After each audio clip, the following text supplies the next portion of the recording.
So let me tell you all a quick story about Vice News. Remember Vice News? I know, they don't matter. I allowed them to come and do a piece on me in the war room about 7 months ago now. I knew it would be a hit piece, of course. I'm a professional. But I also knew anyone with a brain would see through the hit piece and see the beauty of the war room and want to join. So I allowed them to come do a hit piece. And then I got interviewed by Piers Morgan. Ah, look, they're calling. It's our friends from Vice, but he can wait. Then I got interviewed by Piers Morgan, and he came at me hard, and all of the comments were saying, bro, Tate's a G. The Matrix tries to tell the world that everyone hates me, but the truth is, everyone actually loves me. So when Piers tried to come for me hard, expecting to be a hero, he was actually attacked, and he felt like, oops, I made a mistake, which stopped Vice releasing their hit piece. Because they called me and said, hey, still calling. They called me and said, hey, we want to film some more. We feel like we didn't get the other side of the story. Basically, we want to undo the hit piece and do the fair journalism we were supposed to do in the first place. Because now we realize making a hit piece on you doesn't work out well for us. Then I went to jail because I got Matrix attacked. And they thought, he's a bad guy now, we can do a hit piece. And they released a hit piece. And nobody believed it. And just like I said, everyone saw through it, saw it was garbage, to the point where Vice had to turn the comments off because everyone was insulting them. They even falsely edited me stuttering. When have you ever seen me stutter on any video ever? To try and make me look frustrated, like I've been caught out by this dork called Matt. So they released a hit piece, and it was totally detrimental for them. Nobody believed them, bombed their reputation even worse. Vice used to be something, and now they're completely off the deep end. Nobody gives a shit about them. Complete Matrix propaganda. So then I get released from jail. And now, Matt from Vice is begging me for another interview.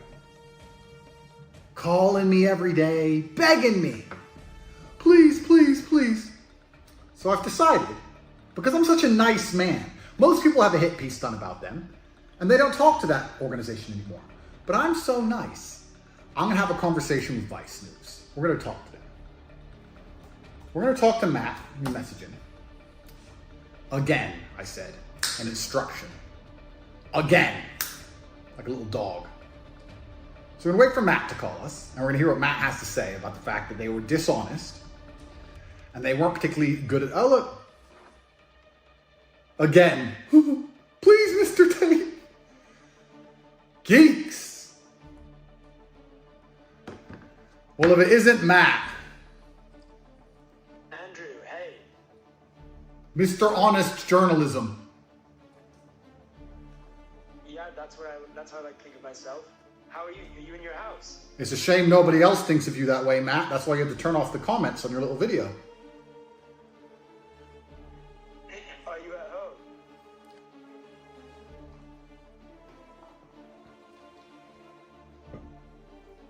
Congrats on your being released under house arrest. Thank you. What do you think is next? Well, it's a beautiful reality, Matt. It's a beautiful life, and I'm clearly one of God's chosen ones. And I'm here to spread a positive message and continue with my mission to prevent the degeneracy which is purported by organizations like Vice, drug taking, and other forms of pornography, a bunch of other stuff you lot are involved in. I'm here to combat it, and I'm going to lead people to the truth and to the light, and we're all going to be better people and have a better society for that.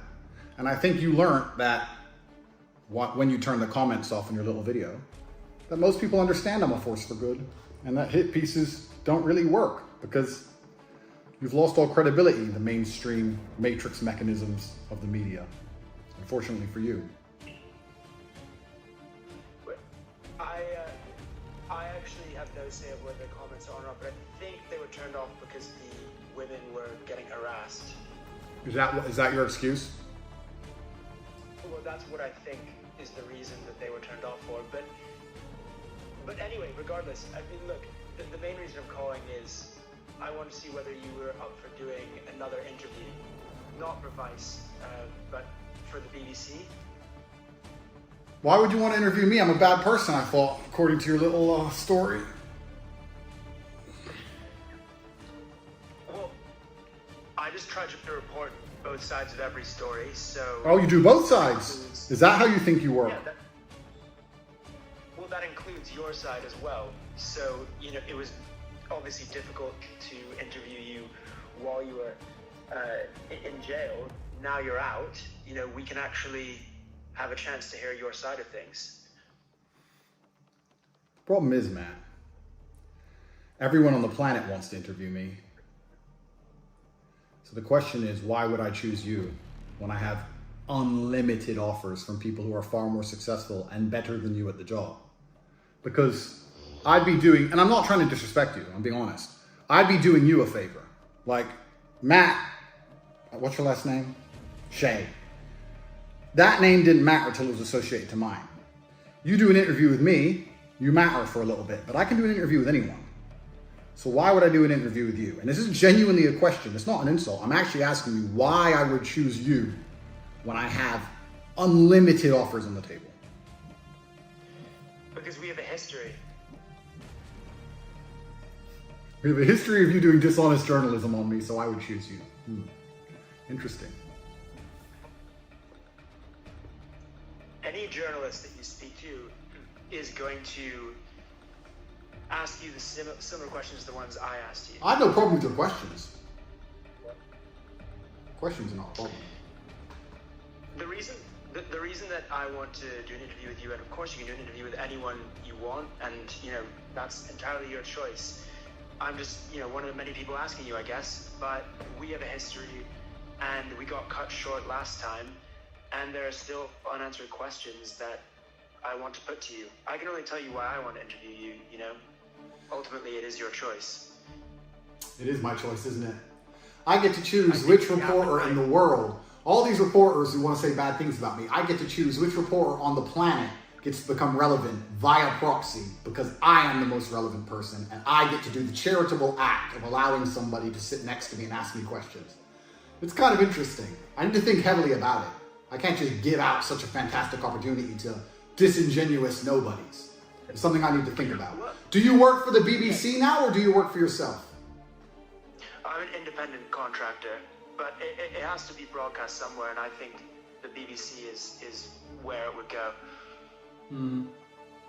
But one thing I would say, though, is I spoke to the sartorial shooter, and he said that one of the things you might want is the chance to film it and record it yourself.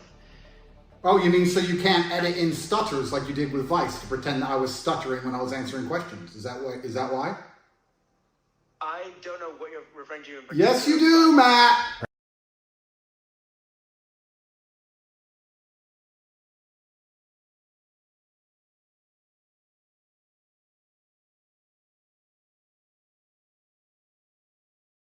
Let's be honest with each other. We have a history. We're friends now. Don't lie. Stutters were edited in to try and make it look like you stumped me with your asinine questions, which of course is absolutely impossible. I honestly don't know what you might be referring to is sometimes we cut to B-roll of someone's face when we're editing an interview because, you know, we spoke for almost an hour, but it gets cut down to only a few minutes. So there are going to be some edits and we are going to need to cut to your face at some point.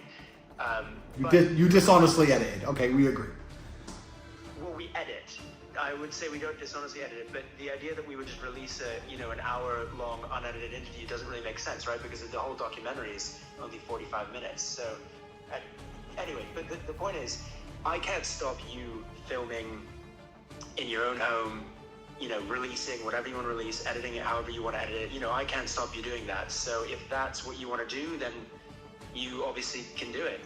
And then, you know, when people say, oh, Matt, you've unfairly edited this or whatever, you can say, well, here's the full unedited version. You're right. I can film our interview to protect myself from your dishonest journalism.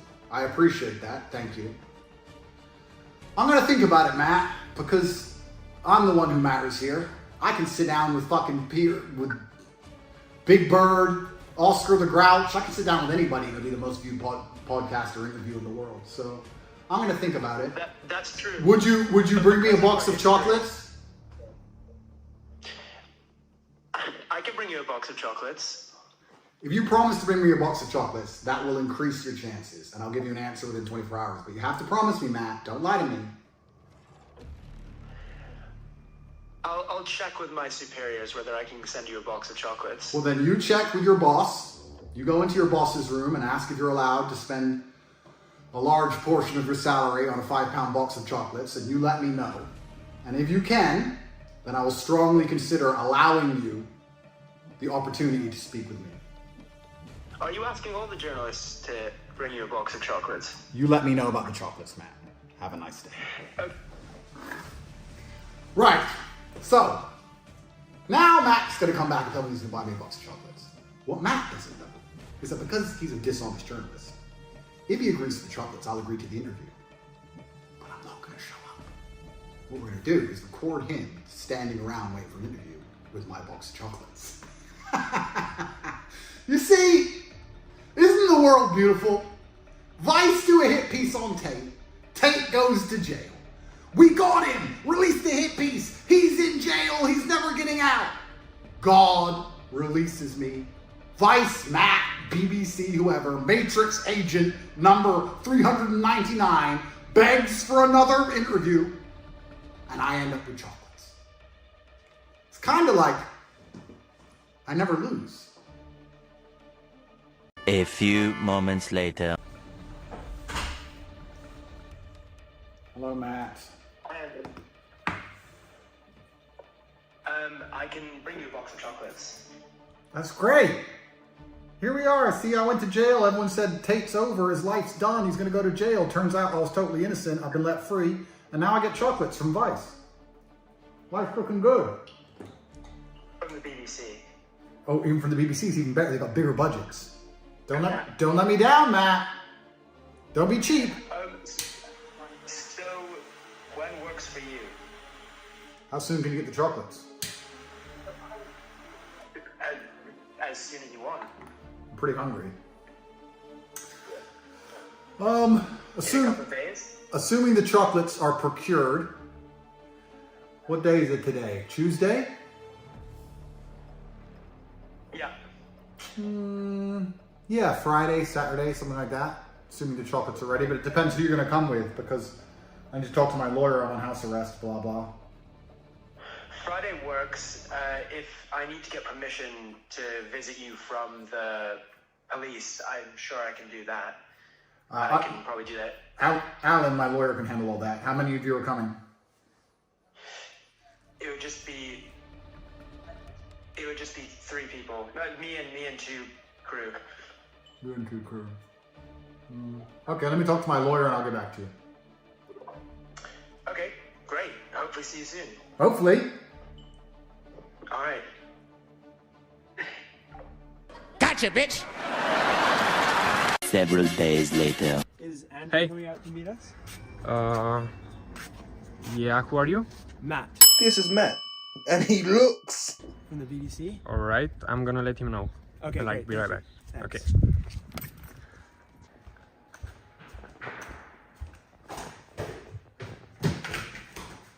Good morning. And you want breakfast? Yeah, I'll have breakfast because I've got a very important interview today. Breakfast. A very important interview today with a very renowned, esteemed, well-known journalist called Matt Shea. Yeah. As you can see, I'm dressed for the occasion. I love Matt Shea. I think you can see him standing outside my house right there. With his film crew. With his film crew. That's interesting. Where is he? Here he is. Here he is. Look. Please, can I have another interview? Please.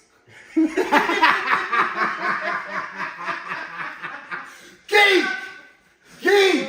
What a dork! Imagine going to school as a kid. Okay. And everyone's like, you're a geek. Okay. You're a nerd. Okay. You're a dork. And then you grow up. And they were right. That's Matt Shea's reality. I watched one of his interviews about a drug in Colombia. And he was sniffing cocaine in the interview, talking about how the drug people aren't actually that bad. They're the same as the cocaine people. But then he does hit pieces on good people.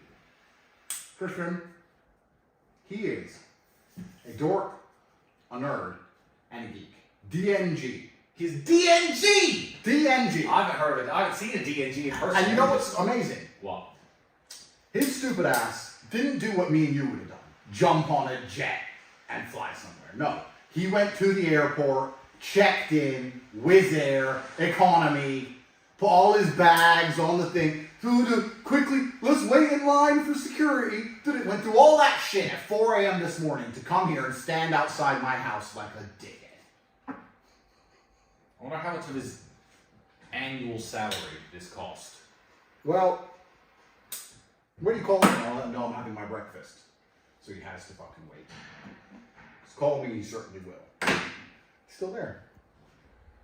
Did he have chocolate? Andrew, can I say what? Sorry. Why is he here? To do an interview.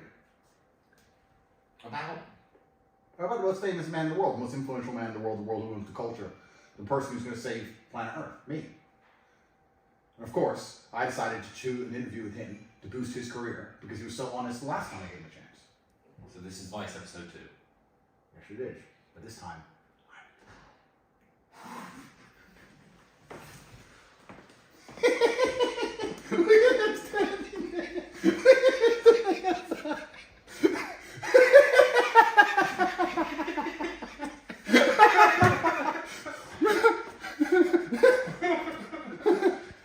woo!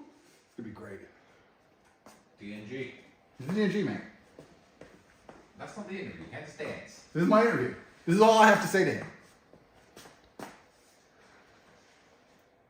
Woo!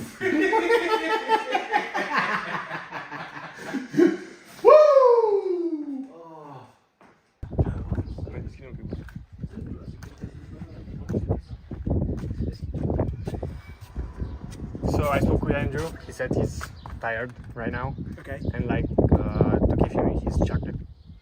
Give him his chocolate. Yep. Okay, well, can you tell him we can give it to him once we're sat down to do the interview? He wants the chocolate now. He wants the chocolate now? Yep. Okay, because I'm a little bit worried that he's just gonna, you know, brag about us bringing him chocolate on Twitter and not actually do the interview. I don't know. You So- have to bring the chocolate first. Okay, so is he too afraid to come out and say it himself? No, he's just tired. He's having tired. his breakfast now.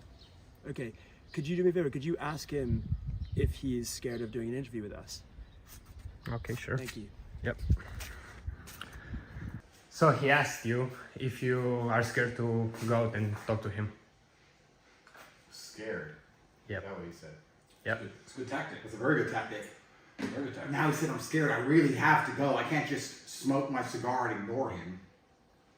Yeah, because Where's my chocolate? You're definitely going to be more upset at getting called scared than him wasting his entire week. Correct. He didn't want to give you the chocolate now.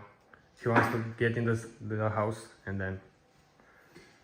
Well, you can wait a while. Let's give him about 10 minutes.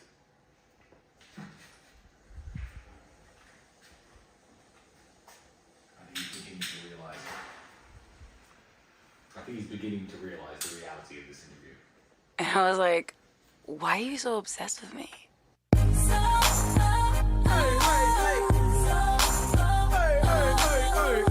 the real MC please step to the mic? MC, you need an MC. I've got a pretty empty day today. I can't think of anything I'm supposed to do. I mean, I'm already the most famous man in the world. Okay. Battle against Shaitan. Okay. Already own the culture. We're fighting back against the Matrix. I already know Aikido. You understand? So do my Aikido so quickly that it creates a vortex, like a tornado. It goes high into the sky. Sure, you don't just study your Aikido. I know Aikido. Yeah. No, I've still got a lot of empty days. So there's nothing to do.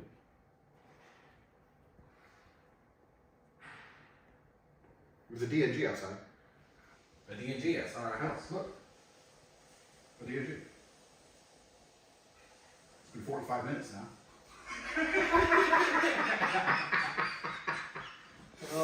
Woo! He flew economy, G. With his bags, putting them in the overhead. Sorry, bumping into people. I'm an important interview. I'm a reporter. Sorry for all my bags. I got an important interview. I'm a reporter. Gang! You look Like a geek. You're outside my door, looking like a geek. Fake news media. They're still there. He is fake news. When are we going to afford a taxi home? Maybe he's stuck there. I wonder what crappy hotel he's staying in. He's not staying in a good one, is he? I think he now must realize what's happened. I think he now must realize that he's been checkmated in the grand game of life. They're filming Marina take the trash out. I guess that's the story for Vice. We're recording. They're filming Marina, our housekeeper, take the trash out. I guess that's his Vice story nowadays. Misogynistic influencer Andrew Tate has garbage which he uses to litter the landfills and damage the ozone layer because of global warming. Matt Shea. Fucking nerd. 2 bags of rubbish from his house that contain microplastics. Get a life, you fucking geek! Think about microplastics. Shut the fuck up. He likes making garbage documentaries, doesn't he? Fucking nerd. You could film just the bag of garbage for the entire documentary and it'd still be less garbage than the last one he tried to make. They're still there. Oh, have some pride, Matt. Come on. Yeah, just fuck off, Matt. Matt's the kind of guy. Come on, Matt. Matt's the kind of guy. Get in your head. Matt's the kind of guy who will arrange to meet a girl for dinner, show up at the restaurant with his £8.64 in his pocket, ready to try and show her a good time. Her not show up, and him sit at the table for 5 hours. Well, maybe he'll talk to me. Looks like the kind of guy he is. Clearly. You know the worst thing? I don't feel sorry for him 1%. Neither should anyone else. These are the worst type of people. They're literally agents of the Matrix. Agents of the Matrix. They will edit your speech and cut your sentences up to make it look like you said something different. They will misrepresent you The Matrix agent. in the most callous and grotesque and most promiscuous and absorbent manner. And now he thinks that he's going to come here and what? Interview you again. The Matrix agent. The DNG. The DNG. The original DNG. I'm not dancing. We need to get that trending. Oh, wait, he's calling. Matthew. Hey, how's it going? How's your breakfast? It's good, thanks. Are you gonna let us in to interview you? I thought I sent someone out to say, come back a bit later. I just woke up. Oh, okay. Yeah, we can come back later. What time works? What time is it now?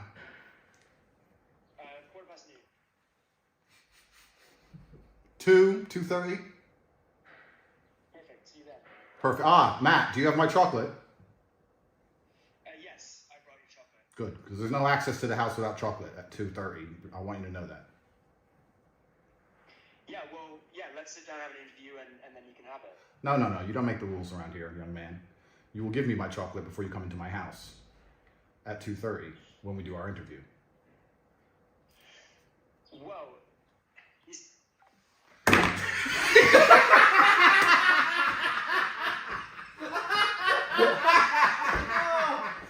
Woo!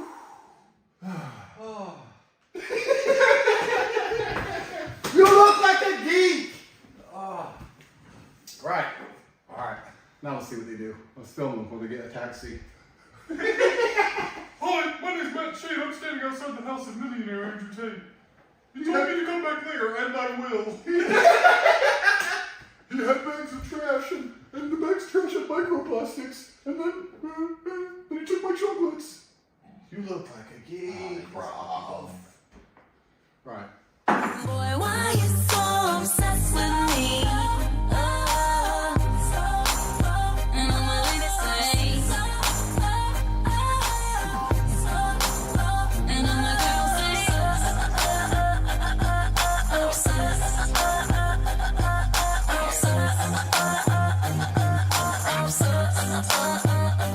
you on your job, you hating hard, ain't gon' feed you, I'ma let you stop. Grasping for air, I'm ventilation. You You out of breath, hope you ain't waiting. Telling the world how much you miss me, but we never were, so why you tripping? You a mom and pop, I'm a corporation. I'm the press conference, you a conversation. Oh, why you